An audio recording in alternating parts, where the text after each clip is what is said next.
There is only one thing that you can control in your life. That's your thoughts. You can choose to be happy or you can choose to be miserable. It's just that simple. Join me for the next hour on Law of Attraction Talk Radio, where I hope to inspire you to make the conscious decision to be happy. For that is the exact place where you need to be to create your own magnificent reality. Let us begin now. Well, welcome to Law of Attraction Talk Radio. I'm Jules from beautiful Southern California. You know, I don't know how much longer I'm going to be saying Southern California. I've got this really big urge to move and to actually move out of state. So it's going to be really interesting to me what kind of opportunities show up in the next few months. I know that something big is underfoot. And I'm excited because I feel like I'm at the crossroads in my life. And I can do, be, have, go, live anywhere. Life is unlimited. And that's what the Law of Attraction is all about. I feel as if I'm on a huge adventure. So I'm thrilled. And I'm going to take you along with me because there is nothing I wouldn't do for you. As a matter of fact, I could never even fathom having a radio show without you. You are my connection to the universe. You are my connection to the world. It feels like my show is the portal in which I can connect with you no matter where you are. And it feels so good to feel your energy. I've got to tell you, my listeners are fabulous in every way. They are expanding, and together we're growing. And I can't thank you enough for being with us every single week. It's so exciting. And you know, this week I got a really, really terrific email that I really want to share with you, and I was surprised. It says, "Greeting from the Ukraine. On behalf of my colleagues in a small office, let me thank you and all your talk show hosts of your network for your excellent work. I spend all day at the computer and I often listen to your radio station. It's always interesting to hear what is happening in neighboring countries. Your radio network is helping me, an ordinary office manager, to work hard all week through Friday evening when the work week has been completed. And your radio show helps to distract me from the heavy workload. But in our country, there are no opportunities to see any small souvenirs with logos of your radio or pins or even t-shirts. All that can remind me of your radio station. So if you have anything available, would you send it to me? I would be very grateful. Thank you for all your work. Sincerely, your fan and admirer, Stanislav Barabash." Well, Stanislav, I'm going to send something. I don't know what yet, but I'm going to send you something. And I'm thrilled that you took the time to write me. That touches me so much you'll never know. And so I am directing my intention right now out to the universe to just send this wonderful energy to Stanislav's workplace and make his life go smoother, easier, and release all of the tremendous workload from him. As he discovers he is a magnificent creator and that he has the power to do, be, have anything just like me. So welcome and thank you, Stanislav. Now I want to talk about the cruise because we're on our last week. That's right, you can only sign up one more week. And as a special enticement to all my fabulous listeners, I'm going to give anyone who signs up this week $100 off. All you have to do is send me an email at jules@loaradionetwork.com and we'll get you on board for $100 less. I don't care if you're a man or a woman. We want you on there because this is going to be a life-changing cruise. I can guarantee it. I'm so excited. And before we go any farther, we have to take a little commercial break, but we'll be right back. Stay tuned on Law of Attraction Talk Radio. You are listening to your daily dose of well-being and inspiration on Law of Attraction Radio Network at LOARadionetwork.com. Hear this incredible show on your smartphone through Stitcher.com, which goes through your car stereos with Ford Sync or any auto dashboard that has the internet. Listen to our 24/7 broadcast with our mobile app as well, or just listen through an MP3 player or computer. Remember, LOARadionetwork.com, heard in over 120 countries, is the radio station for your well-being.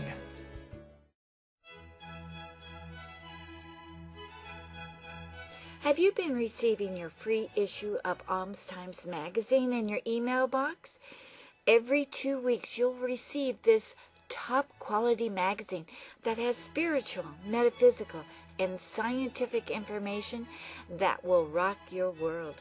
Go to almstimes.com, OMTIMES.com, to sign up for your free subscription today. Love can happen at any age. So what are you waiting for? Here's the chance to say to the universe, I'm worth it.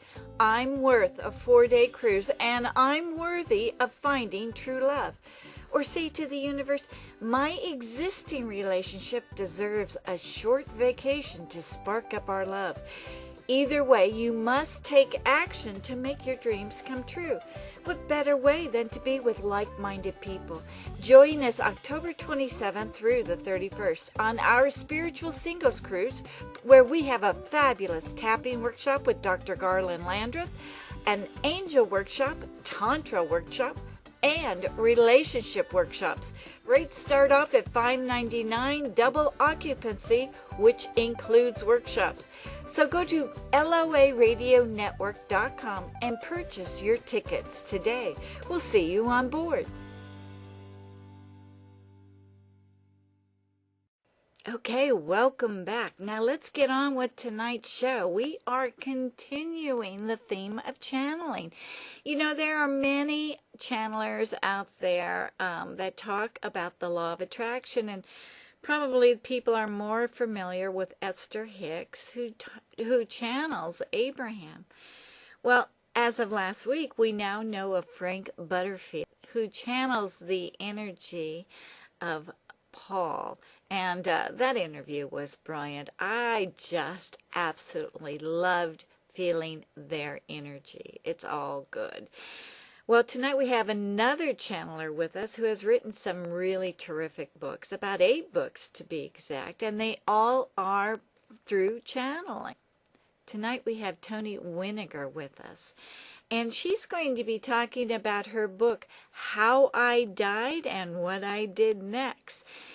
It's a compilation of souls who channeled information of their experience of dying, what it felt like, what did they experience, and then what they did after they passed over.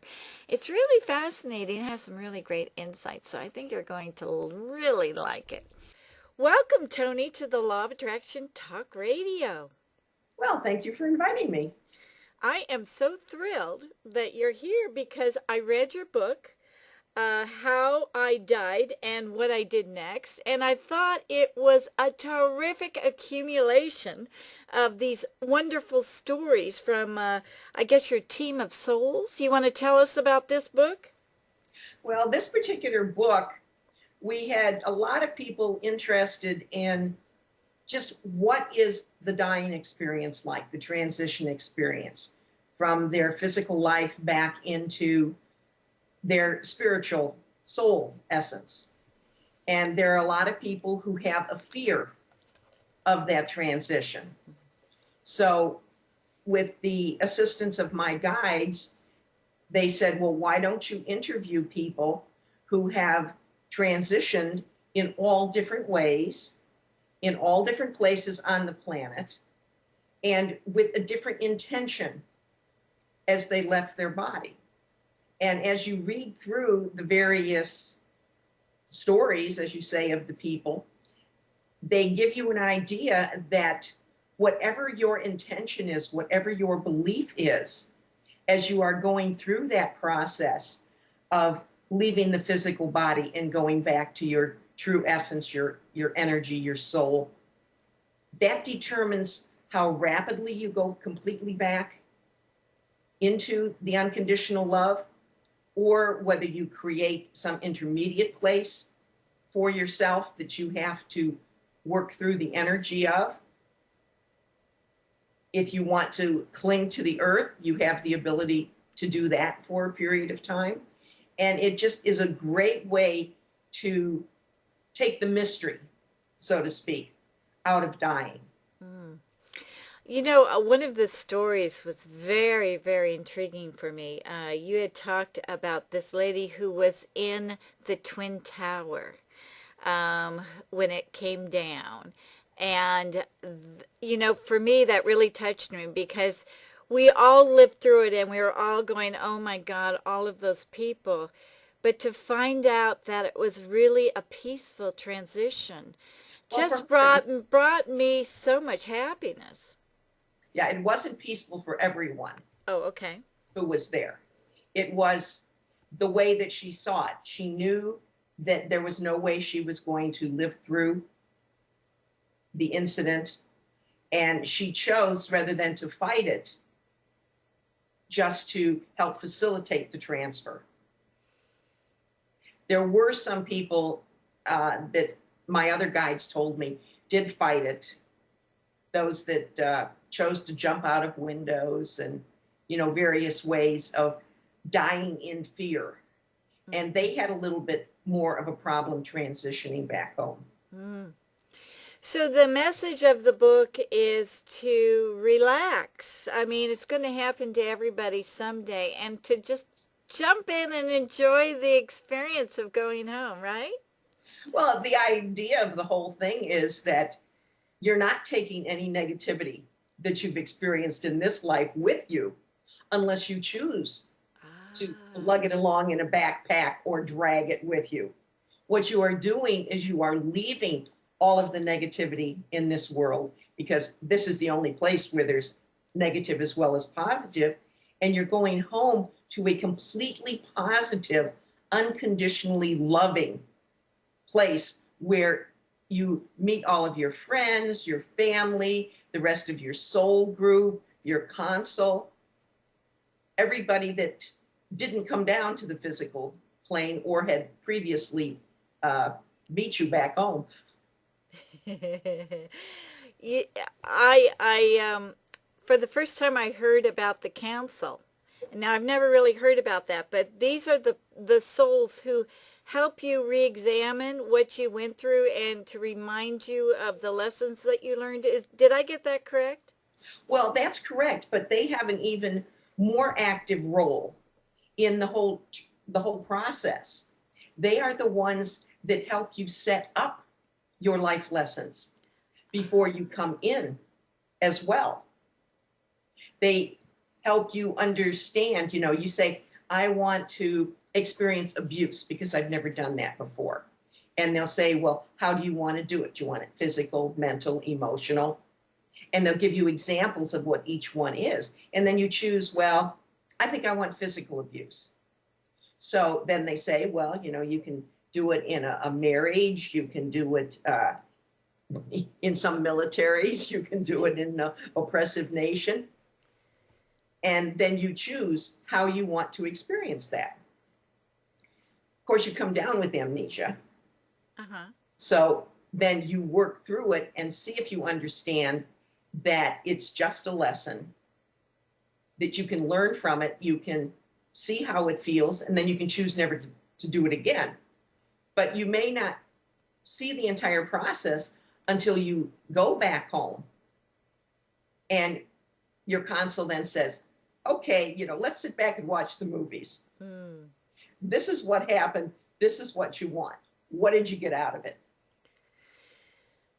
So our intention would be, well, with the councils, they are going to help us, and they kind of like set up our contracts of what we're supposed to experience. But is No, it, we set them up. I'm sorry. It's all ours. It's all our freedom of choice. Okay. They just tell us what we could use. It's the whole journey is our own, is the individual souls. The console, our guardians, are simply guides, and they can't interfere. They can offer suggestions if we approach them, but they can't jump in and say, you've got to do this. So the purpose of us coming back is to become perfect or awakened, or what is the purpose for learning all of these lessons? When we're first come into soul form, and all of us did it millenniums ago, we were in unconditional love. And the reason this source, God, prime being, whatever you want to call the original energy, broke us off is because it was perfect. And you know, if you live in an area, say you live in the North Pole and you know nothing but snow and ice, you don't know what it's like to bask in the sun on a Florida beach unless you try it. So Source was sitting up there, perfect and everything else, but it just said, what does this mean? I get it. So the souls came into being so that Source could find what it was not. Okay, so what you're saying is that we are growing and experiencing the contrast in which to motivate us to keep moving forward in different areas. The contrast, the issues that we're experiencing are all good for us. They're all good for us. Unfortunately, the way we learn is in negativity. Yeah, why is that? Because completely positive is back home in unconditional love, where we can't learn anything. So we have to come down to the negativity, learn that we have the choice to get out of the negativity, to choose to be in the positive. And that's how we learn. Our whole purpose is to bring this understanding down into a human life so we can have fun just enjoying everything that's here. So the purpose of life is to realize that we are part of Source, that we are magnificent, that we can manifest things, that we do know everything if we allow ourselves to. So some people, as I was told, I believe last week, is that some people come here without the intention of awakening. The people who listen to this show are very much interested in awakening and learning from joy and everything.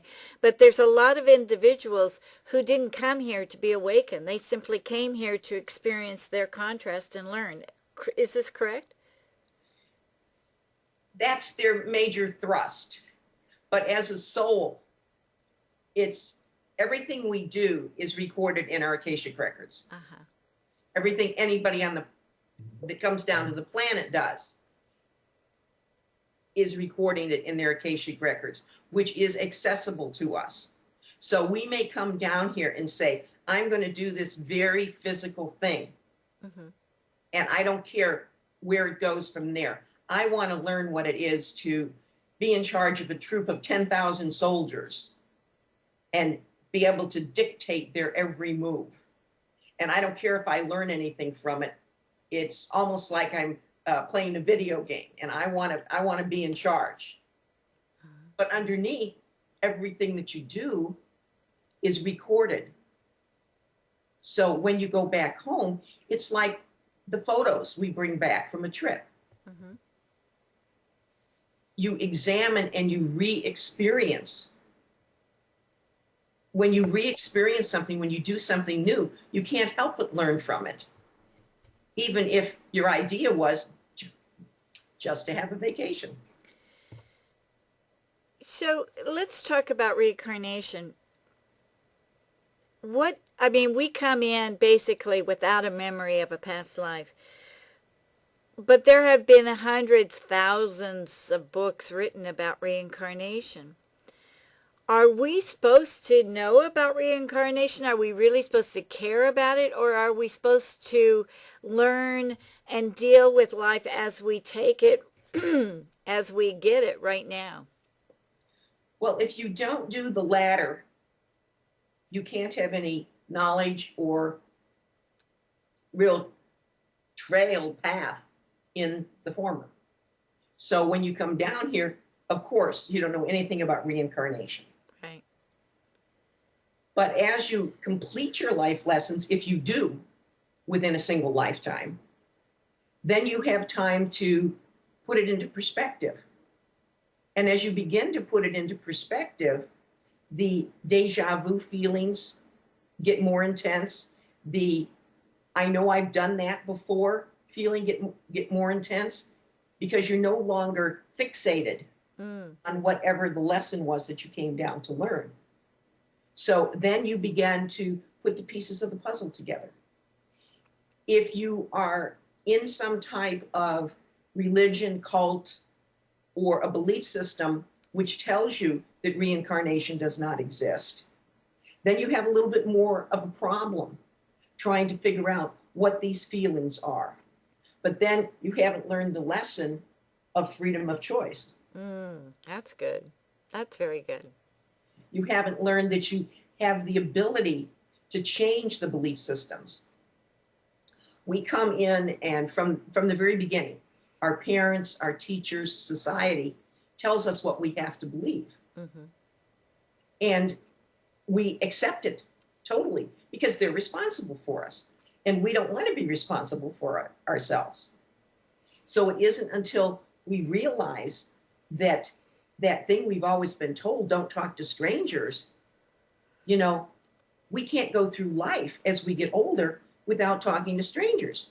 We'd never be able to get on a bus. We'd never be able to go into a grocery store. We wouldn't be able to function. So we realize, oh, that's a belief system that was perfect when I was young, but now it doesn't fit.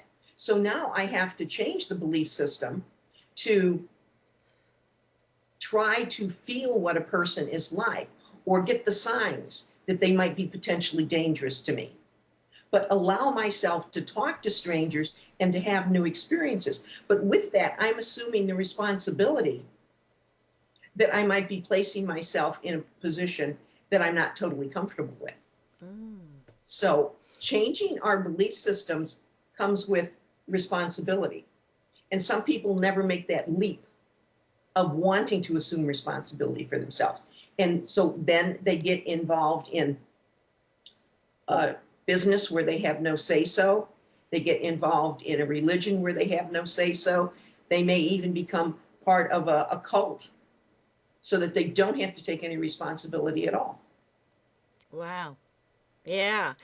I talked to Dr. Jeffrey Long about near-death experiences, and they basically, he was amazed out of 3,000 cases all around the world that everyone had a similar experience, no matter what religion they had. Did you find that in your book? Yes and no. There were a number who went through the typical white light experience, but part of that was because it was programmed into their belief system. There was some people, like the little Greek lady who passed in her sleep. Right. She just went right through and found herself with her family members and was confused because she knew they had passed on. And why was she with them? There were others that, sought that. Of course, there was the serial killer that was executed, and he believed he needed to be punished, that he was going to go to hell. So he created a hell for himself. And even when he worked his way through not needing that punishment, he didn't immediately see a white tunnel or anything, because he was so strong in his convictions that each step had to be programmed. Amazing. What about those who commit suicide? What's the common occurrence for that? The common occurrence for that is they don't easily transition back into unconditional love because they have a lot of guilt with them. That's true of people who commit suicide because they are in the overwhelm situation. They just can't deal with life. If they're committing suicide because it's a contract that they did with their family and associates to let the family and associates have some type of an experience, then they generally go immediately into the light. Interesting. Interesting. One thing, my guides are part of this interview, whether you know it or not. Great, great. They're throwing things into my head. And they said one of the things that they would like to say is that when it comes to a near-death experience, because the person hasn't had the opportunity to be on a path to transition totally, they see a light because it restricts their access to the unconditional love. Because were they to go completely into the unconditional love, they would never want to come back. But if they have just a small exposure to it and their representation of what home is like, what heaven is like, or see one of their relatives, it's a minimal contact so that they are better fit to come back and continue where they were with modifications. Well, that makes a lot of sense. So the people who have near death have not died and are on a restricted path. That makes so much sense. It really does. That's what my guides just said. Yeah. What I never about thought of it that way. what about those who have like Alzheimer's and simply do not have the mental capacity? Well, that's the physical consciousness of the person. Their higher self, which is their unconscious, knows what's going on. But for some reason, they chose for their body, their consciousness, to experience the diminished capacity. Frequently, it's not so much for the person going through the dementia or the vegetative state, but for those around them, the caregivers, the family members, to deal with all of the guilt, the, they're leaving me, the abandonment, the betrayal. So by that time, the soul has generally had and done everything they wanted to do in this lifetime. Now, at the end, as they're starting to go through the process, it is for them to deal with the frustration. It's an example of going from an independent person to a dependent person. So that was one of the lessons they chose, was to feel and understand in the beginning what that dependence was on another, when they were the ones that couldn't accept anything but were able to help others. That makes so much sense. It's true. It's not, and my mother had Alzheimer's, and I got to say, she didn't really suffer all that much. It was all of us who had to deal with the ongoing emotions of losing her, seeing her, and not having her remember us. That was something to deal with, and I think that was her gift to us. It was definitely a contract that you had. Wow. Yeah, interesting. Well, so you channel the Masters of the Spirit, is that correct? I channel an ever-changing group. Really? Whoever happens to come in for the person I'm channeling for. Wow. I was just last week down in Sarasota at the Sarasota Center of Light, and I did a group channeling for 40-some people. The room was just packed with spirits. Really? Because when I channel for somebody, my guides are there, their guides are there, and anybody else that might have something to contribute to what's going on. There was somebody who did a dowsing, and he can douse for the number of spirits that are around you. Uh-huh. And he asked, are there 50 spirits around Toni? And it said yes. Are there 100? Are there 150? Are there 200? are there 300? And when he got to 300, he just gave up. Wow, I guess you don't feel lonely, do you? Never. That's wonderful. Well, would you give us a taste of the channeling? Is it possible for you to do that now? Sure. Great. The guides want everybody to know that they are so happy that there is such a group of enthusiastic people out there who are going out of their way on some occasions to experience the possibilities of what they have unconsciously forgotten. And that through an understanding of the possibilities, it makes it easier for them to allow themselves to go into those areas yet unexplored by them.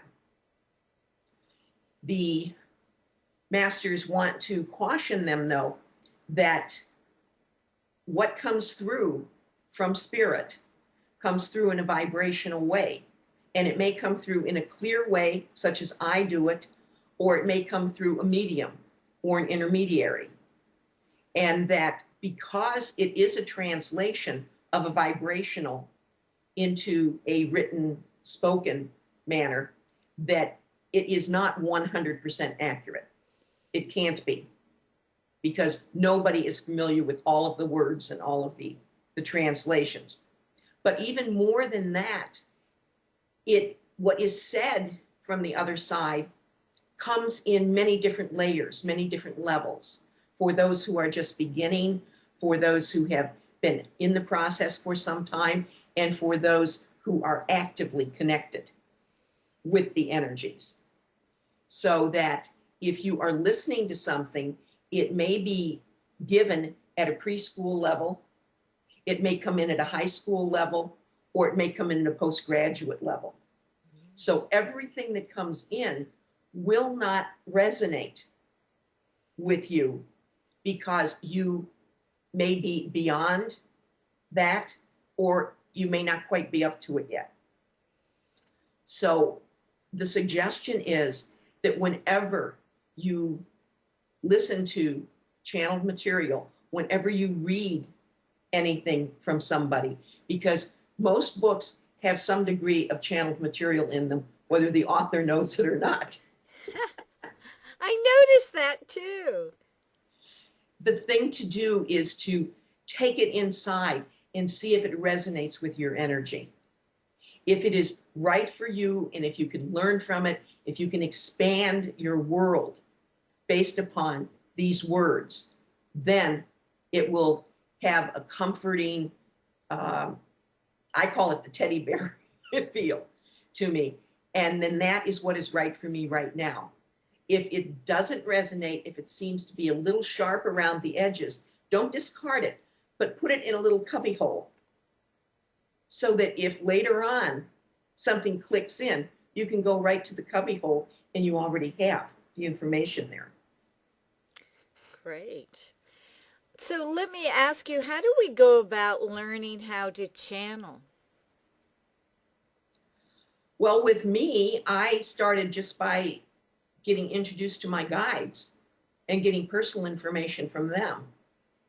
Of course, I then came to find out that I had made a contract to be a spokesperson for them at some point in my life. Up until it started about in 2000, 2001, I didn't believe in anything non-physical. This would all be considered woo-woo stuff to me at that time, because I was a criminal prosecutor in the Chicago court system. Oh my. I prosecuted murders, rapes, home invasions, things like that. And if I couldn't pick up something, hold it, and show it to the jury or the trier of fact, it was worthless to me. So I didn't pay attention to any of that.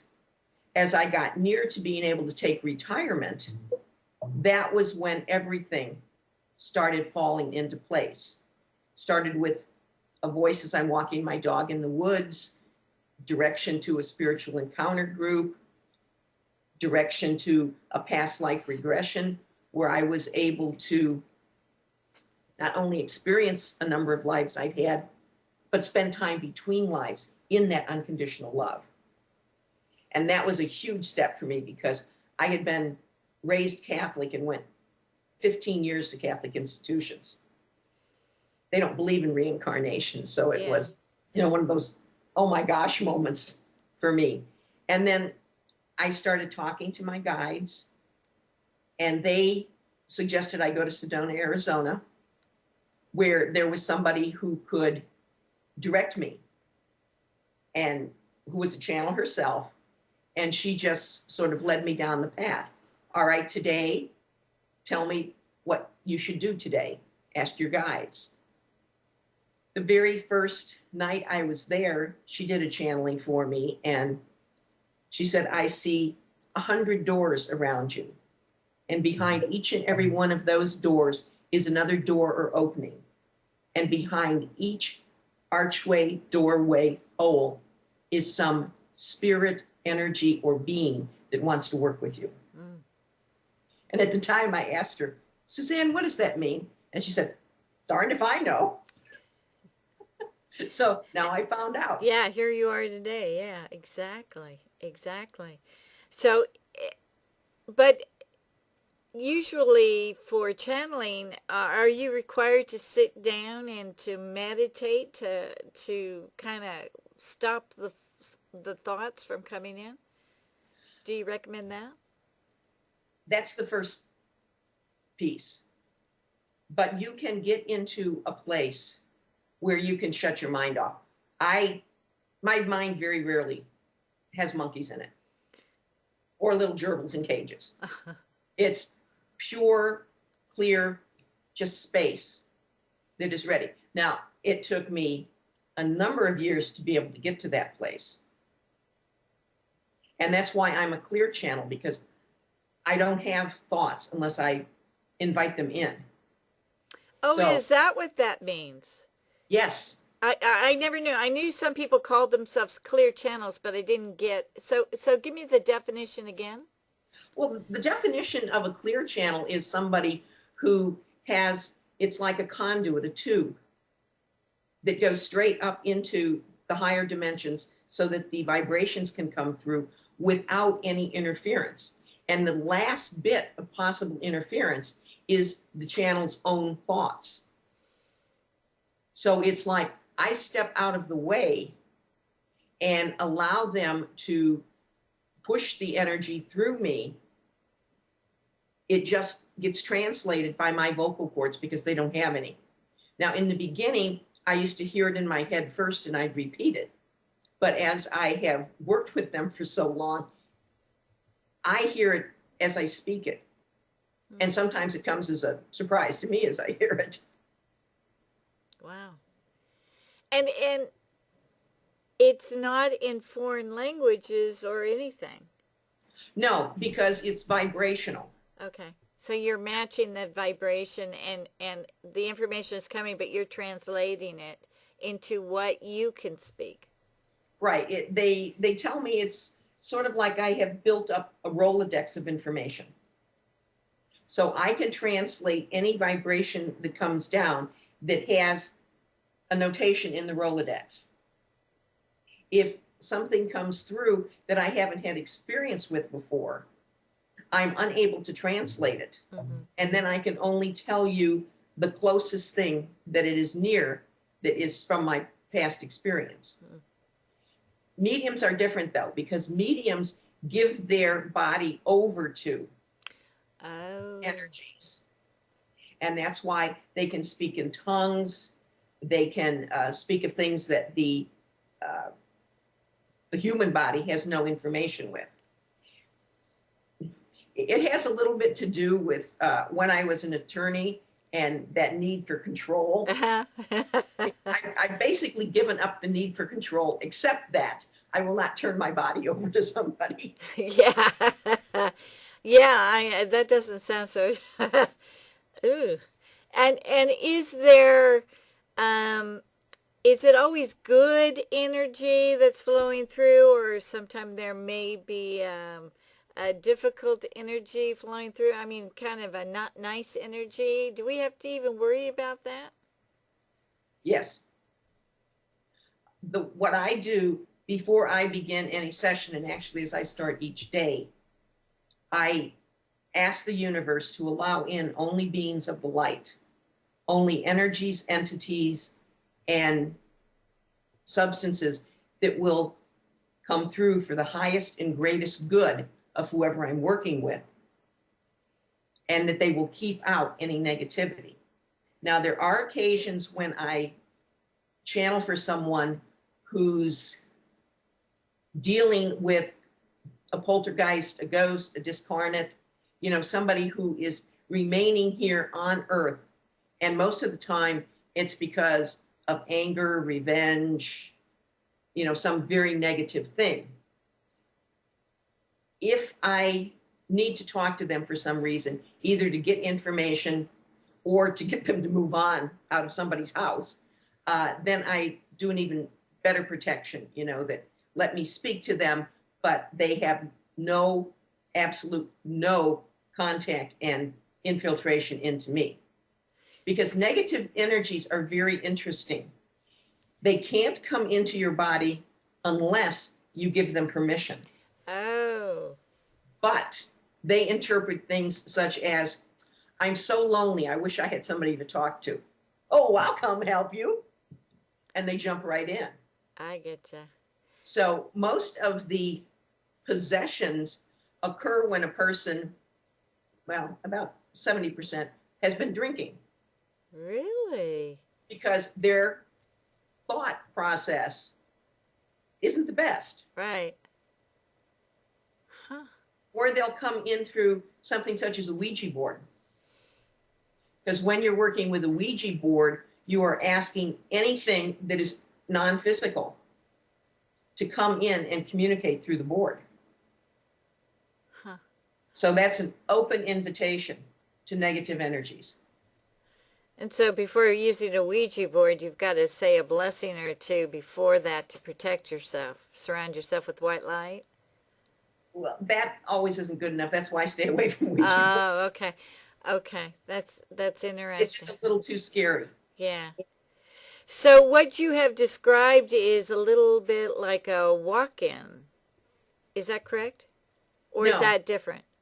No, a walk-in is a circumstance where the soul who has grown the body from the egg and the sperm all the way up to some particular point had made the decision or the agreement to leave the body while the body itself would still be, viable, in good shape and everything else. But for some reason, they wanted to have a short life and go back home. So the body would normally just die and cease to exist. But another soul can come along and they say, wow, you're a psychiatrist. I would love to be a psychiatrist, but I don't have the time to go to school and everything else. You're leaving your body. Can I use it? And the outgoing soul says, I don't care. It's of no use to me. So there has to be a point at which the body is never without a soul because it ceases to exist if it is. So it's like a tag team. Yeah. One soul goes out and the other soul comes in. Wow, That's is too cool. Boy, I'm going to make a deal like that in my next life. I want to come back as like Dr. Bruce Lipton or, I want to come back as a scientist on the cutting edge. That's what I want. But I don't want to have to go to school for it. I just kind of want to slide in there. That sounds good to me. Well, there aren't too many walk-ins because they miss a lot of things. And it also can be kind of unusual. I once talked to a woman who walked into a body, and she walked into the body to find she had a husband and 2 kids. And they immediately knew that it wasn't their mother who had been there. So there was a period of adjustment. It did all work out all right. They just, the outgoing soul was supposed to die with the car going into a retention pond and her drowning. So what happened is the car goes into the retention pond, the souls change place, and she gets out of the car and swims to the shore. Well, getting used to the body and everything, she was unconscious for a while. So the family finally just put it off to the fact that she had had a little bit of brain damage based upon being unconscious for so long underwater. Right, but it was really a walk-in. It was really a walk-in, and she was aware of the fact that she was a walk-in. So if somebody has like a dramatic personality shift, that could be an indication then that they've had a walk-in. It could be a walk-in, or it could be that they have a negative entity that has walked into them. And how often is that? Is that more often than That's more often than a soul changing bodies. Huh. There are two ways that there can be drastic changes in people, where they go from a seemingly positive, very responsible individual into a very negative person or very insecure. And that can be if a discarnate, which is a soul that has left its body but not gone back into unconditional love, wants a body, so it gets permission from the body somehow to walk into it. And then it starts influencing its mind. Or a person can attract a lot of negative energies around it, but not allow it to get completely into its body. But all of that negativity still has an influence. On a small scale, if you go into a room where most of the people have been fighting, like at a board meeting, and everybody has been fighting and everything else, you feel the negative energy there. And if you are very open and empathic or sympathetic to the energy, it can make you angry and make you sad and negative. So imagine if you have these things that are attached to you, constantly feeding you with negativity. That also can influence the way that you look at life and the way that other people are aware of your actions and thoughts. Has your team of souls or master spirits, have they talked to you about this, what is occurring right now on the planet, the shift of consciousness? Have Yes. they been talking about that? Could you share with us some of the information? There's a number of things going on the planet right now. There's more people on the planet than there's ever been. So there is more of a consciousness of the ebb and flow of negative and positive. Also, because of the planetary alignment that's going to occur in 2012, with all the planets in a straight line across the solar system, those planets in their normal rotational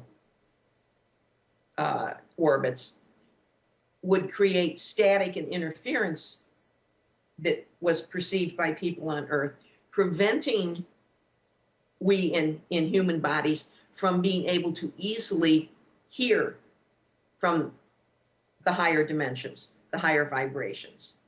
Some people who were very, very clear could do it, but there is what everybody's referring to as the thinning of the veil. Yeah. And that is that the interference, the static, which was created by the planetary movements, is withdrawing as they're going into this alignment. And the major effect upon the planet, well, this only happens every 26,000 plus years. So it's been a very gradual thing, but the very emphasis of it has been occurring about the last 30 years. It started with the love generation. Yeah. They were the first ones to be able to feel it.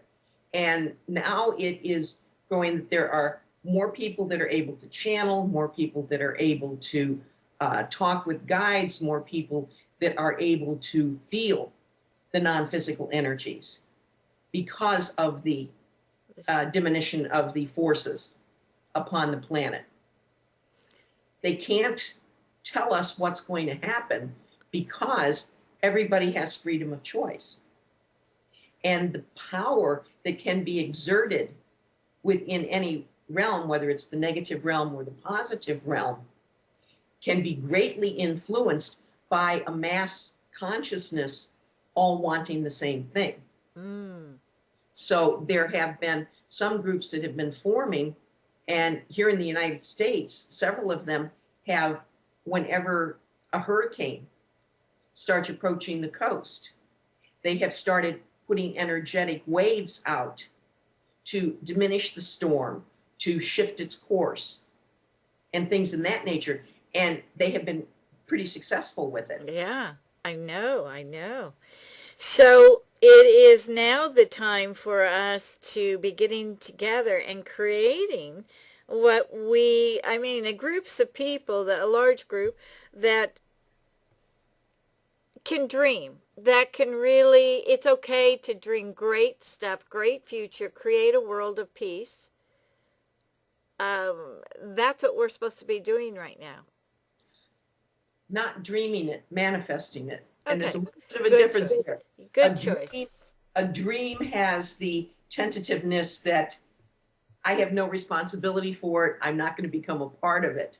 A manifestation is I have the power. I accept the power within me. And I am joining with others to form this energy. Now, what's also happening at this time, the earth is an equal balance of positive and negative energy. And all of the positive people that are getting together, those that are on their spiritual paths, are taking up a lot of the positive energy. The negative energy is being absorbed by those that believe they have a cause that they're going to get other people involved in.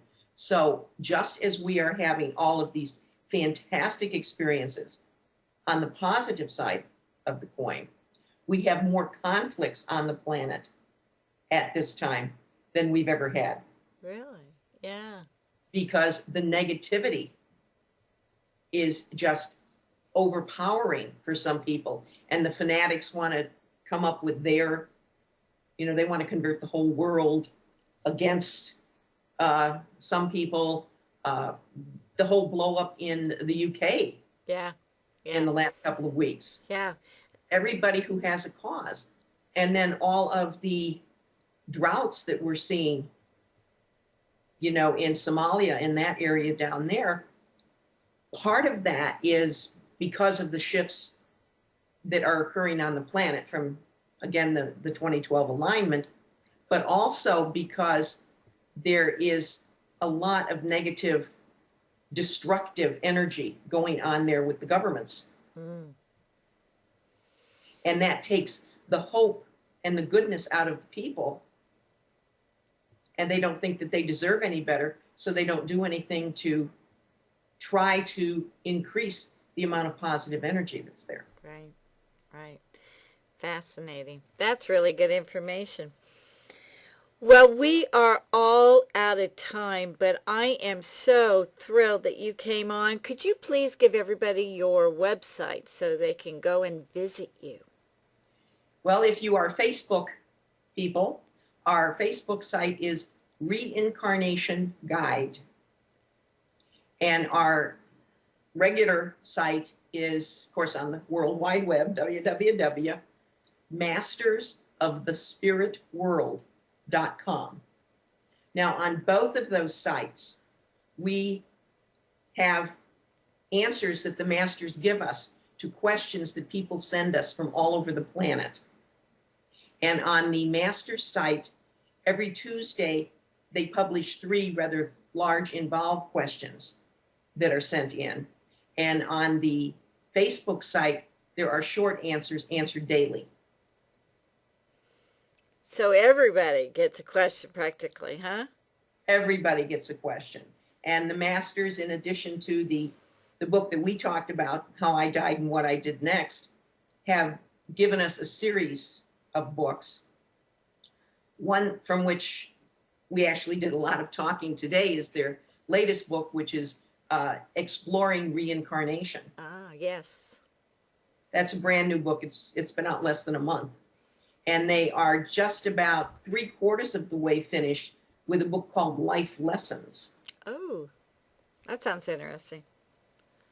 Right now we have a total of 9 books in print, and information on all of them can be obtained at either of the websites. And for those people who like the electronic world, they're on Kindle, Nook, Sony, Apple. Everybody has them. Great, great. That's perfect. All right. So thank you so much for coming on. I really, really enjoyed your book. It made me look at the issue of death in a different light. So I urge everybody to go out there and get that book. So thank you so much. I hope you come back again. Thank you.